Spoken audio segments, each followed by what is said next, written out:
Hi, it's Hazel, and welcome to another red letter day here at my channel, Hazel Anaka Design. Finally, hallelujah, I am doing my 500 plus subscriber giveaway video. Let me just begin by saying I've been delaying this and delaying it. Number one, because of harvest and helping my daughter with her move. But really part of the issue was that I couldn't find my butter wrapper, those little parchment things, and I still haven't. However, I have to draw a line in the sand and say that my good name and credibility count more than that paper. So hopefully I'll have it for the next giveaway. Let me just, before I get into the rule, maybe I'll put this aside and show you what the actual prize is. Now, I'm going to reserve the right to alter these contents slightly if I need to, based on post.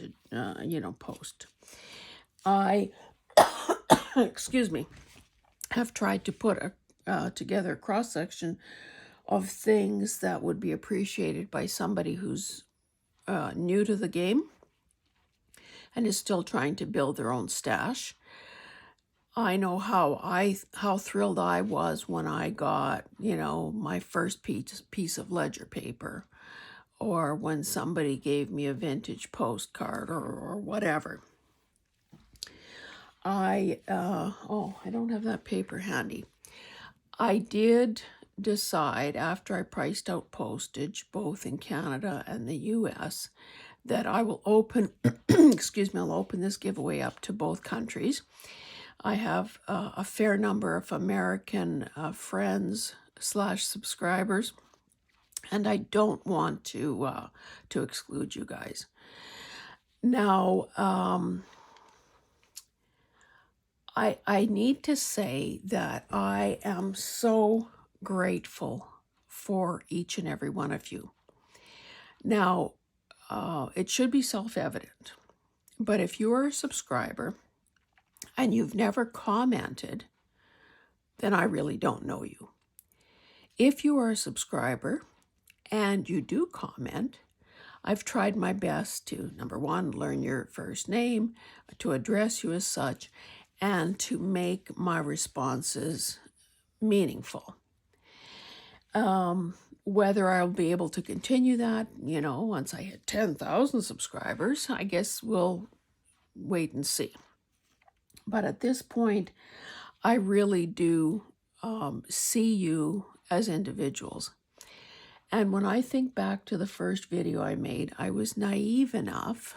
Number one, I had some kind of god-awful setup with a tripod and masking tape and to mark where the little 3 legs should be. And of course that was, anyway, it was pathetic. And I also wrote a script. Well, if you want to come across as spontaneous, let me say, just write a script and see how that goes. It doesn't. If you remember Sophia from the Golden Girls, she didn't have much of a filter. Actually, none of those old broads did.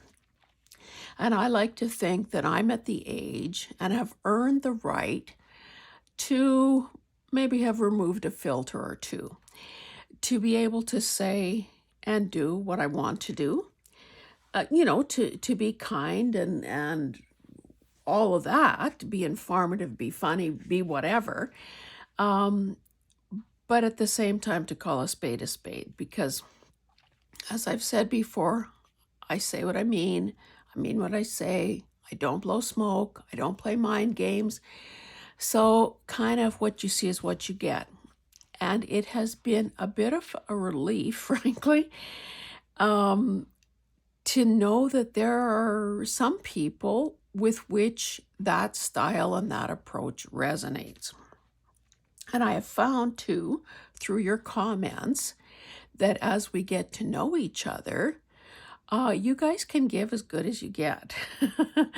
So, the teasing and the gentle pokes are certainly appreciated, because I think only when we care about each other do we take the time to engage in that sort of a way.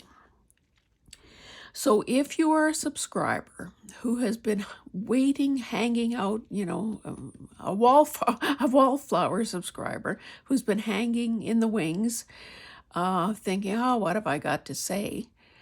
Reach out and say it, ask it.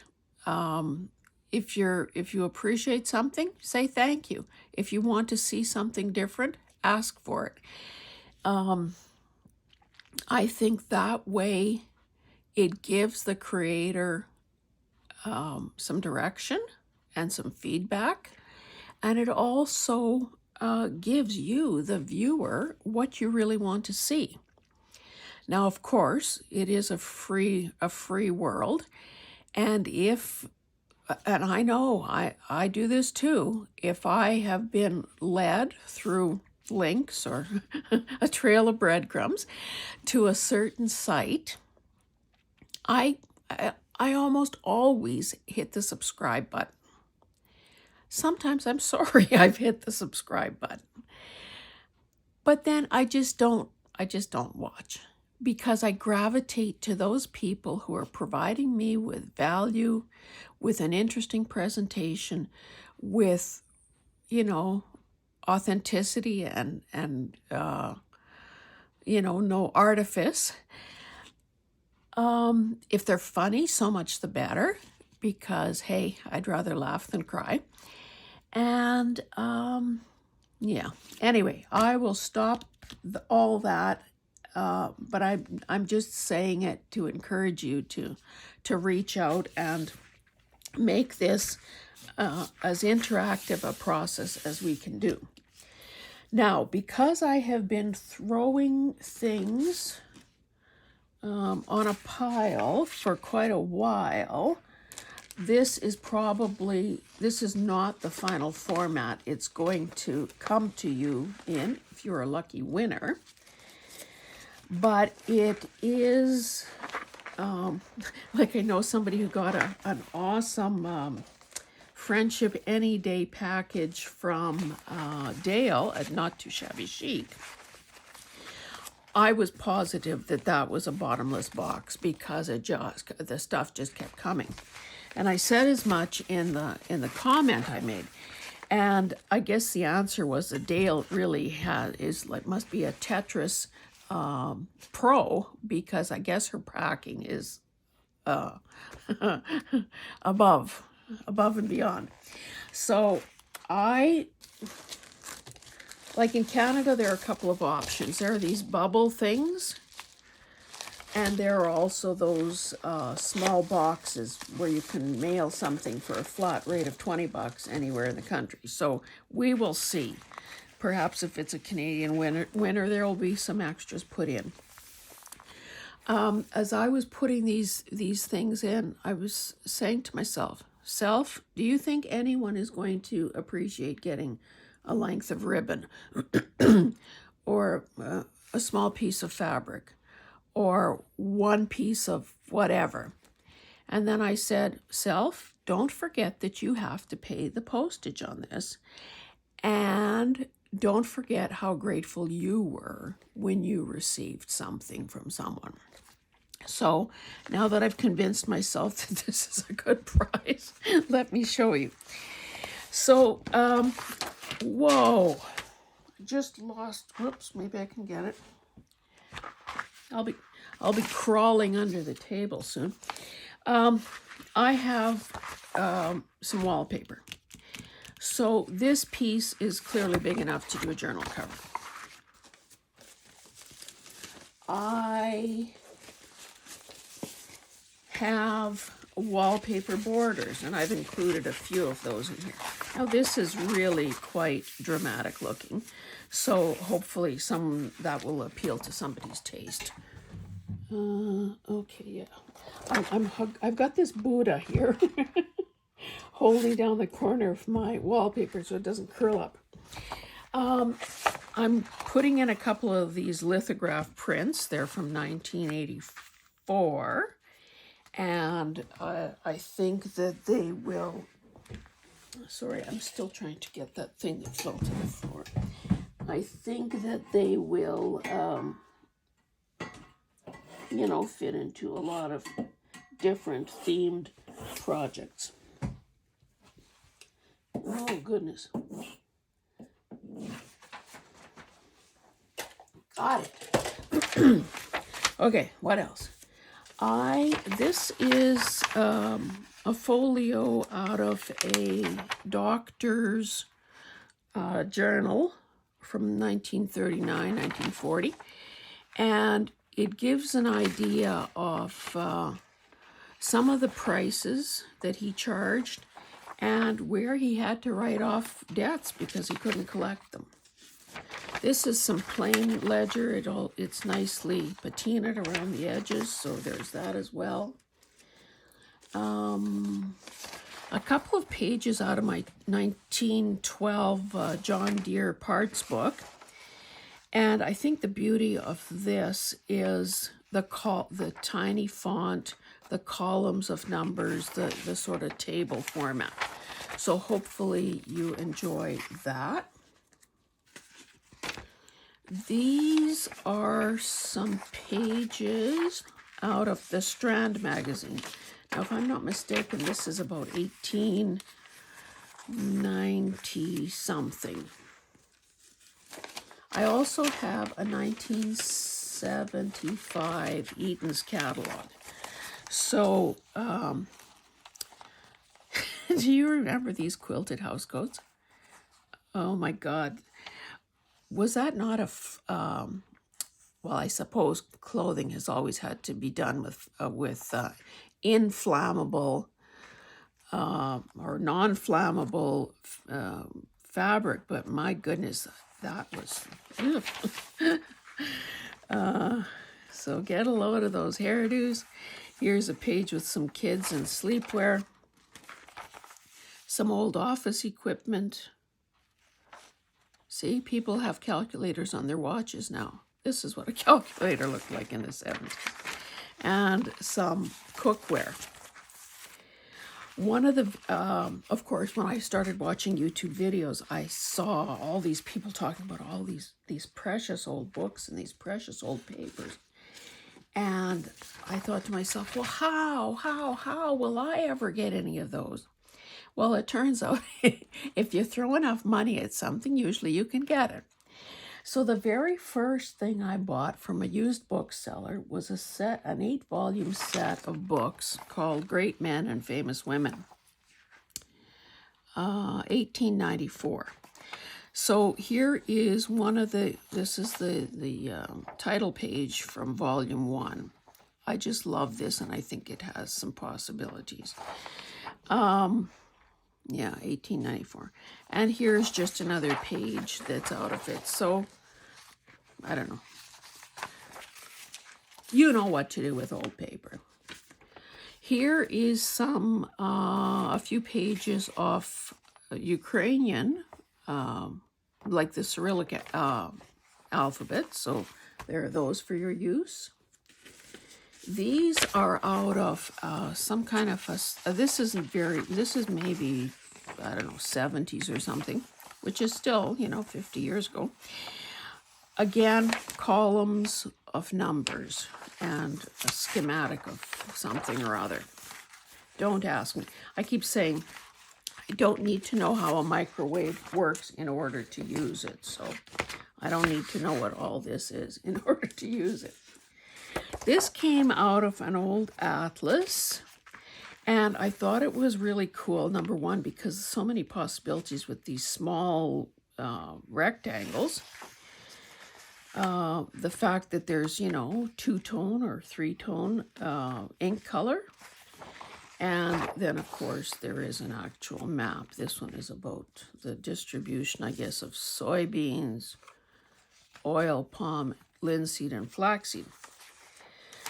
These pages came out of, this book is like I would say it didn't have a copyright year on it. I have 2 volumes.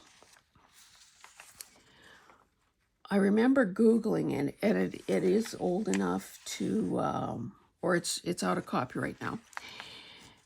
It's about, it was military, but it was also about, oh, not military, marine, steam turbines. So again, if a person has any desire to do a steampunky, masculine type journal, there's some stuff to use there.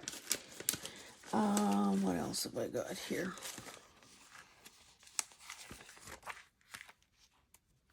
$19.75. Oh, this came out of a book called This England. This is a page of ads out of Better Homes and Gardens, 1963. This is, oh, same issue, I guess, with some more ads.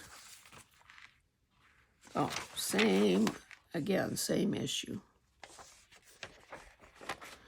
So hopefully some things you can use there.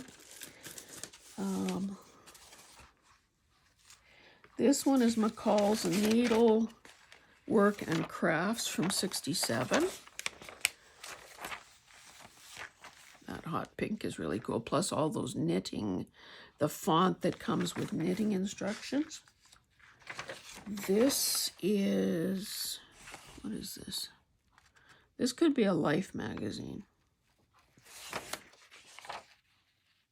And you can tell by that shape of that card, that's, I'd say late 30s.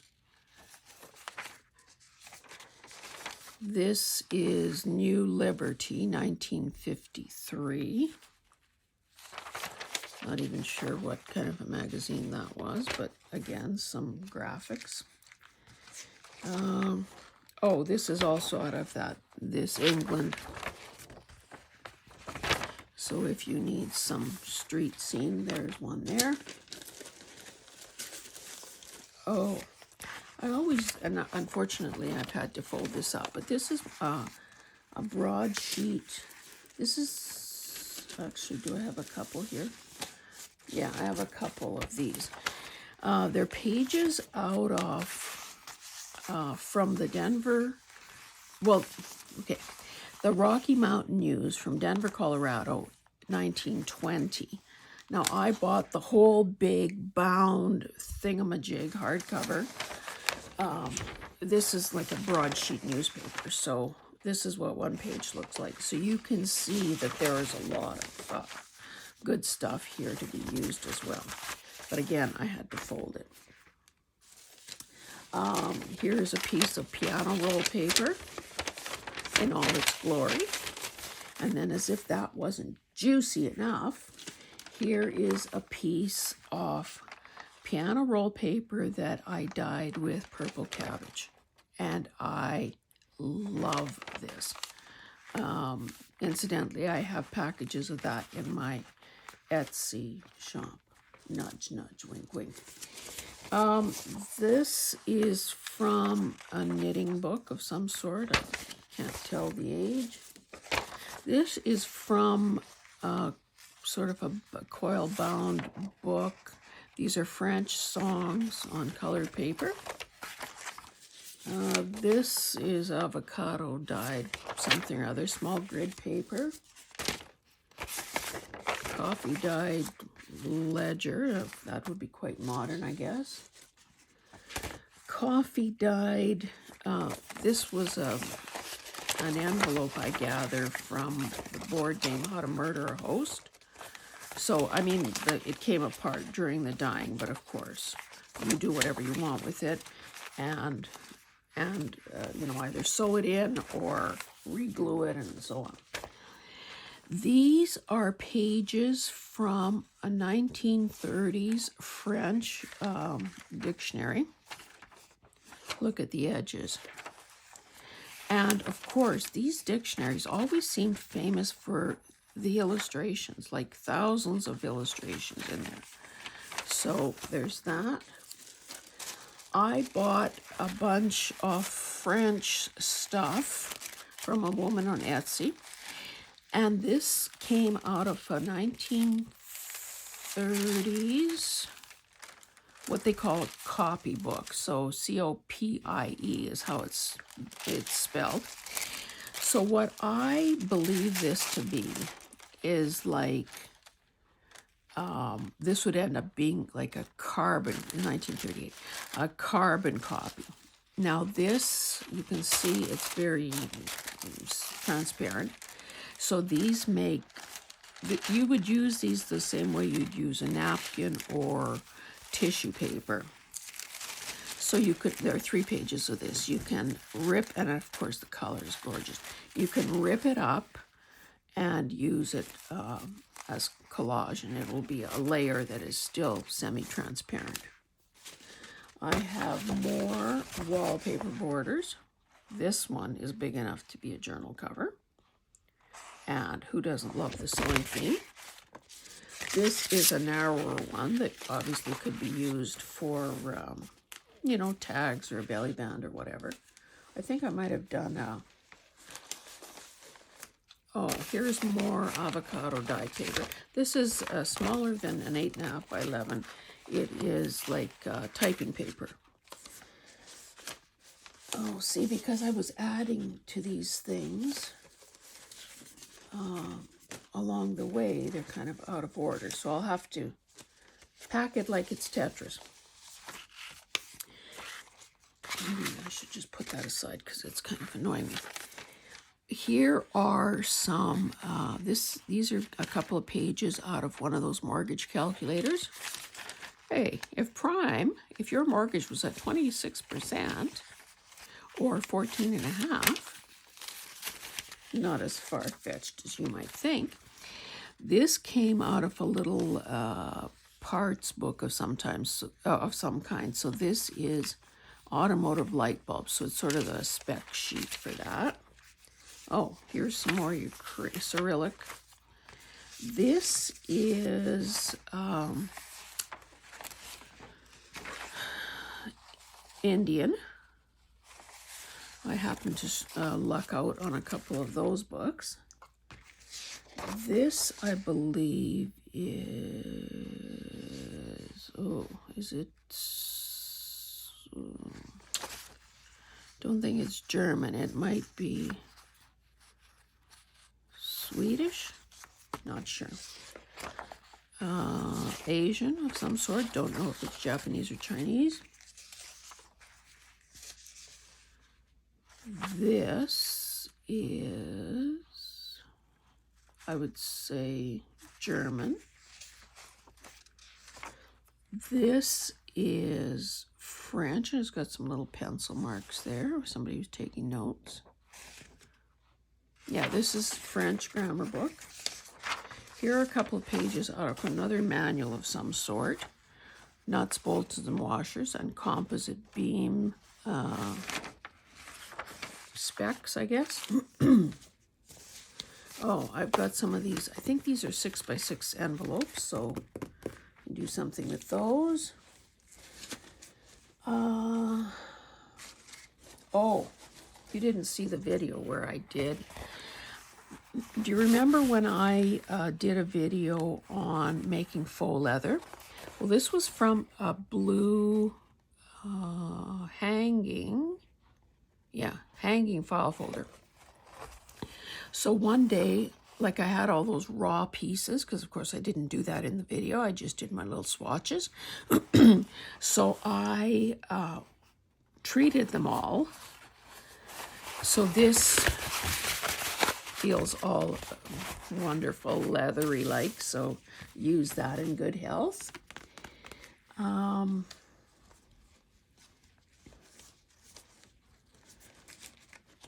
What else have I got here?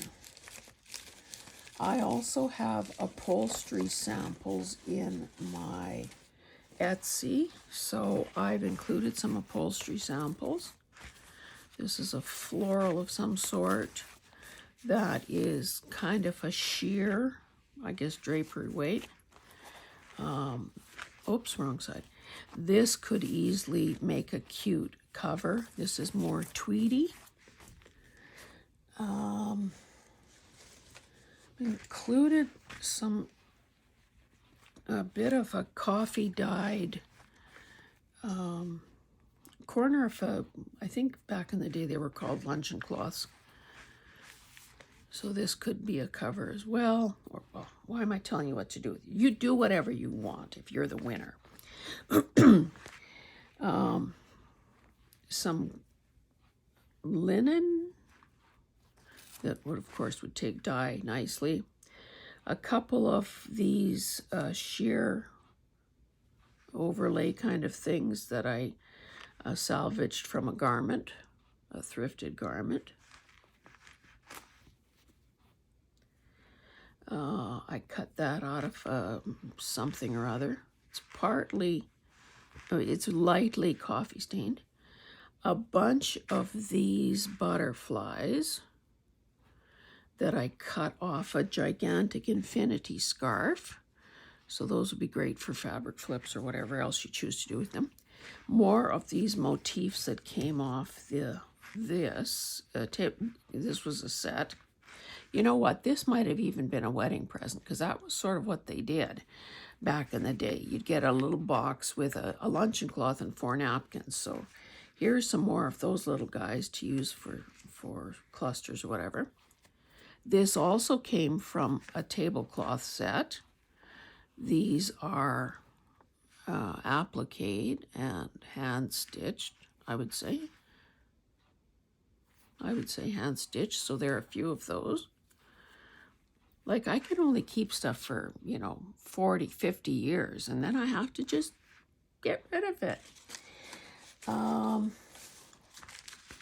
I have napkin bundles in my Etsy shop, so I had a selection of napkins to choose from, so I just picked, let's close this, kind of just picked some generic ones. I think a lot of people like doing bee journals. There's a big rose floral, and here is I think this one is called the luncheon size. So there are some of those. I don't know why this this tea bag seemed to be just loose. I also have a number of ticket rolls. So I've included several of these in a variety of colors. There might even be more of those. Some paint chips, and then this style of paint chip as well. Again, if if you're a beginner and you don't have access to, a Benjamin Moore paint deck, you have to try to win one. Some guest checks. These are not vintage. I found this the other day. You'll see it in a thrift haul video. I thought that was kind of cute. Some novelty ribbon. Again, you might end up having to iron if you win. So there's a Western theme to those. I really love this one. It's like a lattice, and this one has been tea or coffee dyed. A little touch of Canada. This one is just a little cute little floral. Don't we all love owls? Okay. Oh, now you didn't see the thrift haul video because it hasn't appeared yet, but I washed these fabric pieces the other day. This morning I ripped off some and ironed, so washed and ironed, these fabric samples to include as well. So there's this sort of Mandela-like thing, a teeny tiny floral with a lot of good colors in it. This one that I love, and it was hard for me to share this because it wasn't a very big piece. This, which I love. So of course, you know that there's enough here for, depending how you position it, a couple of fabric flips, or if you cut it even smaller, clusters, decorating snippet roll. And I've also included some Christmas ones because this prize will get to you before Christmas. So there's this one, love it, and this one, love it. Okay, then I have an envelope, and you see this is getting a wee bit, so let's see what I've got in the envelope. Hey, Angela, guess who I had in mind when I put these little guys in? These are little parasols. Now, I haven't yet done anything with them, but I think what I would be doing is obviously removing them from their little stick and using the papery part. But there are some of those. There are a few more tickets. I should keep them together. Some blingy things. And again, you see that I've picked stuff that's flat. This is, now I haven't done a video ever, of me using my gel plate, but that would be a good thing to try one of these days. I have these, they're actually, I didn't want to buy, you know, the pack of 10,000 Deli Papers. These are to be used between hamburger patties. So I have used these in the past when gel plate printing, so there are a few of those. Here's a little stencil. This Prairie Kid is not going to be doing, this is brass, is not going to be doing a seaside journal anytime soon. Some oversized tea bags, and these take dye beautifully. This is a sleeve for a couple pockets there for a CD. Oh, here's a stray doily. I think most of us have doilies. A couple more pieces of wallpaper border.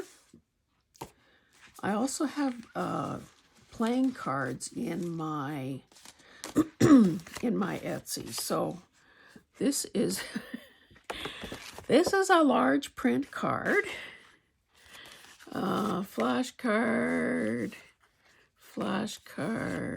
some game cards, you know, things like that.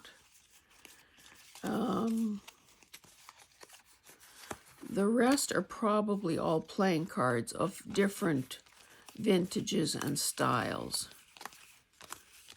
Oh, that's a game card as well. Oh, I put 2 of those in. We don't need to give you 2 of those. Got to save space, man, for something else. So there are those. This is a postcard. I had several of these, so I can spare one of those.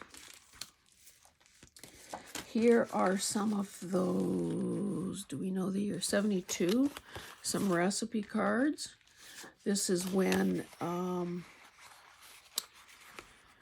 food looked a little scary. Would you eat washed out carrots and peas like that? I think we've all had overcooked peas, but anyway. I consider this precious. It is a card that, I don't know if it would have been a promotion or some kind, or people prepaid and got these 10 coupons for a loaf of bread. But I love that. Oh, you saw when I got this roll of these pins. So these are great. They're short and they are, they're good for holding your ribbon closed or whatever if you put it on spools. And of course, once it's empty, naturally you'd use the paper. Oh, a few more goodies. A dyed envelope with some postage stamps. Some with with attachments, you know, the pieces of envelope on them. Others without. A milk bottle top. Oh, more stamps. 2 different styles of coat checks. So I love those. And some genuine nabob coupons. So it was my pleasure to be able to include some of this original ephemera too, because for the longest time I didn't have any. And then to round out, I'm not going to take them out of plastic. These are greeting cards that I had made, well, several years ago of some of my original paintings. So this one is the church that I was married in and that our kids were christened in. So there's that. A poppy, because who doesn't love poppies? And then an iris, because, of course, doesn't the poppy need a friend in an iris? So there are those. So assuming that I can make this fit, this will be the prize. Now, if this guy continues to be a problem, maybe I should just tear this in half and keep the curly part. Maybe this will lie flatter if it's down here somewhere. Anyway, oh, I better tell you how to win, how to enter. Okay, where's my paper? Right here. Can I pull this out of the way?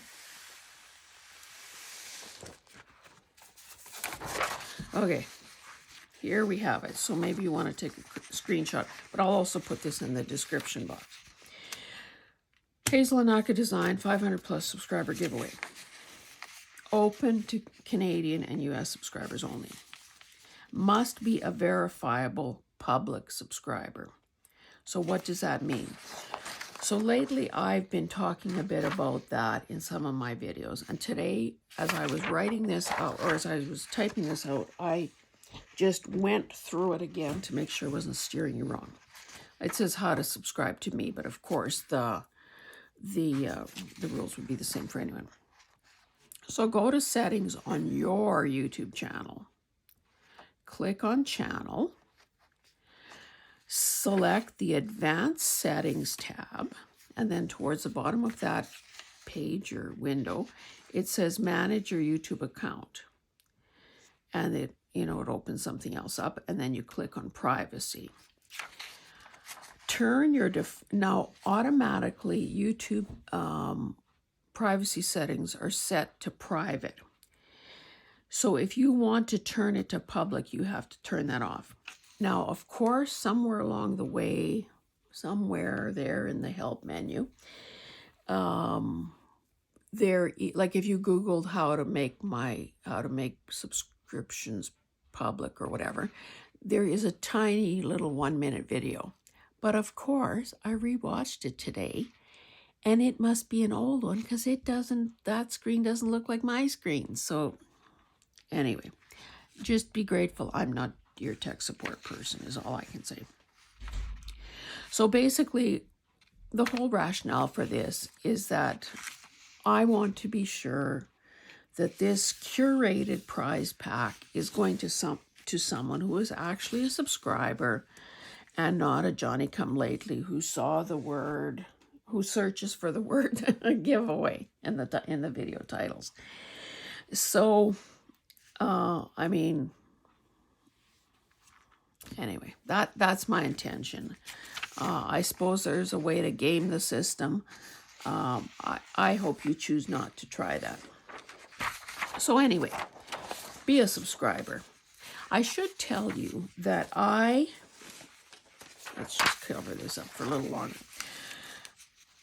On my laptop, I have I'm subscribed to over 200 channels.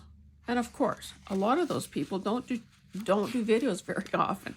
So no biggie being their subscriber, not much expected on my part. Then there are others who do daily videos, and try as I might, I can't keep up. But I do it often enough to help their algorithms and to show my support. And of course, you know, that's all any of us can ask for. So it doesn't cost anything but a click to become a subscriber. The contest is going to close November 8th at 1 p.m. Mountain Standard Time. That'll be a couple days after the clocks fall back. The drawing will be made live on a video, and because I don't know, who knows how many entries I'll get, but I also don't know how to use that automatic picker, I'm sure I'm going to be using a lovely container and paper slips. So, but there will be the draw video. Now to enter, of course, you have to like this video, the one we're watching now with the prize. And in your comment, can you see Teresa's fingerprints all over this? In your comment on this video, you have to tell me what your favorite Hazelism is. And if you don't know what that means, it probably means you haven't watched enough of my videos. And sorry, I can't help you. And then you have to cross your fingers and hold your breath. Hold your breath until November 8th. So I don't think that's very onerous to win a nice prize. So good luck. If you haven't already subscribed, there's still time to do so. And yeah, let's keep the magic going. And of course, I hope that I wish that more than one of you could win, but hey, the reality of postage costs is such that, oh, I forgot to say, if you're a Canadian winner, then I will obviously be probably adding a bit more so that I can fill that $20 box. If you're an American winner, well, it'll probably be what you see here. And I will be mailing it from the US. Also a good suggestion from Teresa, in an effort to keep postal costs down and to ensure that you guys could be included in this draw at all. So thank you so much for joining me. I appreciate your support. I love your comments. And as long as you guys keep staying interested, keep spreading the word about me and my channel, I will continue creating content. And hey, next stop, 1,000 subscribers. Thank you so much. Bye-bye.